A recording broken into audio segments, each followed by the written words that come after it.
I have sort of two interrelated questions. Yeah. One, I think you're going to answer right away, but... Yes. Okay, thank you. That's all I needed. Can I go now? No. I understand that in the process, contrast is necessary in the creative process. Not just necessary, sought after. Okay, sought after. The reason I was born into this time and space, so that I would be inspired to more. Okay, I love that. Does fear need to be part of that process?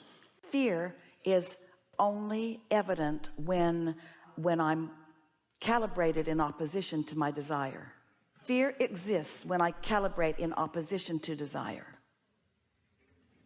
Okay. So it's not needed in the sorting out process. Oh yeah, it's needed. Oh, is it? It's needed because how are you going to know? You put a happy face sticker over your gas gauge, you might run out of gas. If you don't know about emotions, how are you going to know that this feels good if this doesn't feel bad? Isn't everything relative? Isn't there a relationship thing that's going on? Isn't that at the basics of physics as you know them to be? Isn't that necessary to calibrate anything? It doesn't have to get to fear. It could be frustration. But if you're frustrated and you don't calibrate, don't worry, it'll get bigger. Now you're mad, you're angry. If you don't calibrate, don't worry, it'll get bigger until you're in actual despondent despair. You can get more and more and more and more and more pinched off from who you really are. And so is it necessary? No. Is it helpful? Yes. This is something that we have just begun saying since we're talking about calibration, and so many of you are resonating to what calibrating really is. When you feel negative emotion, you are in the act of calibrating to something you do not want. But in the moment that anyone is calibrating to what they don't want, an equivalent calibration of what is wanted is happening at the same time. That's what relativity does for you. So if it's really, really, really unwanted, then this is really, really, really wanted. And you didn't just get there. There's been momentum in those vibrations that have led you to that. So the whole time you've been calibrating your way to fear, you've also been calibrating your way to love. It's just that you've been choosing to look this way because there's been so much in the physical realm that you're used to seeing and hearing and smelling and tasting and touching that's sort of leading you that way. So while you're creating something unwanted, you're creating something wanted. While you're calibrating to something unwanted, you're calibrating something wanted. And so there it is. But if you don't know, if you're used to only seeing and hearing and smelling and tasting and touching, you can't see what's over there. You can only feel what's over there. So it isn't until you understand that emotions are your tool of evidence of what you're calibrating that you would begin to feel for something else. You can't look and find it because it hasn't turned to things. It's not manifested yet, but you can feel it. So as you feel for it and find it and feel for it and find it and feel for it and find it and feel for it and find it and calibrate to what feels good, then those thoughts turn to those things. How are you going to create something that hasn't been before in your life experience? Don't you have to start where you are? And if you're starting with a belief that you're unworthy or incapable, don't you have some vibrational ground to cover before it starts taking shape? Yes. Along that lines, in the idea of the fact that trusting the process, I was talking to a friend who is a fan of yours as well, and I was saying, I'm really starting to feel like the universe is doing like 97% of the work. Yeah. And she said, oh, that's so sweet that you think you're doing 3%. And it's still hard for me to trust that that's really the truth. Well, here's the thing though, in appreciation for her putting it that way, because law of attraction is the engine and you are source energy, but it does require focus. It does require calibrating, and turns out just wanting it occasionally doesn't cut it. So Maybe you're calibrating 3%, 4%. Maybe you're calibrating 10%. Maybe you're all in. Maybe you're paying attention to how you feel. Maybe how you feel matters. Maybe when you don't feel good, you're thinking about why you don't feel good and you're poking around at it until you really don't feel good. Maybe you're making it absurd and you really don't feel good and you're launching more and more rockets, and then you decide it gets big enough and bad enough and absurd enough that you say, I don't want to feel like this. We wouldn't be putting any percentages on it. We want to say that the power is in the energy. It certainly is. But a creator focuses. And so what we would like to say, and maybe what she was getting at, is we don't want you to manipulate through words and actions, and by trying to get other people to behave in different ways, and by trying to think what's their real ulterior motive and what were they getting at and why did this turn out that way. In other words, stop manipulating and start calibrating. But the percentage of attention could be great.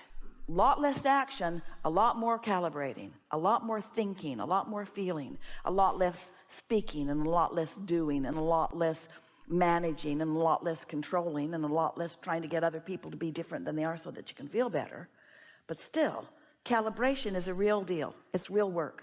So that's where the work... That's only and always and ever it will be. Because you were source energy. Oh, so happy. Why would you come here? There must have been something really big in it for you. Oh, eternity, more, identification, recognition of things wanted, and then isolating the vibration of it, and then calibrating to it, and feeling the cooperative universe back you up and fill in all the details of what you want. You're a master creator. That's why you came. And so you want to create. We don't want to give you the impression that you've got nothing to do. You got a lot to do. You want to think your way into happiness. Happiness would just be yours if you weren't in an environment where there were things to think about. But in this environment with things to think about, you're in a constant state of choosing. And if you're sloppy about it, so if you think, oh, well, the universe is taking care of 97% of it and I don't have to think very much, we say we'd be thinking, if we were you, thinking and feeling and thinking and feeling and thinking and feeling and thinking and feeling. Don't make yourself nuts. Esther's obsessed with this calibration. Something happens, she goes directly to her book. Ha ha ha. There's a problem and here's what it is. And she writes it down with great relish because she's eager about cleaning something up. And what's so interesting, every time she cleans up a little piece of something, 5 more things that she didn't even know were in there come out to play with her. And she goes, I knew you were coming. I didn't know when you'd be here or how big you'd be, but welcome. And then she calibrates about them too. And so she's feeling more empowered. She's feeling more eager. Things aren't bothering her. The past is irrelevant. So the whole thing in the calibration is the idea of have fun with it. I mean, see it as a never-ending creative process. See it as something you want. See it as something you ask for. See it as something that's a big payoff. But the payoff is not in the future. The payoff's right now with the improved emotion. That's the thing. It feels better right now. It feels better right now. And yeah, it's going to produce all kinds of great stuff. But don't let your ulterior motive be the great stuff. Let your motive be, this feels better right here and now. Yeah. Because when you think about it, let's go back to this conversation that we had earlier about it's attraction, attraction, attraction. So your inner being exists in a state of being as an attractor. And the law of attraction is responding to your inner being. And your inner being is sure and kind and love and smart and whole and full and eager. Your inner being is liquid love. Your inner being is infinite intelligence. Your inner being is expanded consciousness. Your inner being is a big deal. Your inner being is joyful beyond human description. So there's your inner being. Who is you? Who is you? Radiating all this becoming, and not the becoming that you might be identifying before you got here and messed it up. No, you didn't get here and messed it up. You got here and made it more. Your inner being is more of all of that we were describing because of the contrast that you've allowed yourself to live. Because in calibrating, you calibrated more. and your inner being enjoys the moreness that you calibrated and calls you home to the fullness of the creation that you have set into motion. You see how it is? Does that make sense to you? Yes. So there's your inner being radiating all of this clarity and love and fun and joy of life, radiating it, being it. And here you are having some sort of relationship with that part of you. So let's say you're having a hard time today. Your inner being isn't. Your inner being is steady. Your inner being's got the light on. Your inner being is giving you an opportunity to feel your way to that. And sometimes you do, and sometimes you don't. When you don't, your inner being stays steady in that love. But when you do find your way home to it in this moment, your inner being feels rapturous. And so do you. You know those goosebumps that come with that new clarity? You know that the love that washes all over you when you're loving someone so much that you want to turn inside out and lick them all over their face?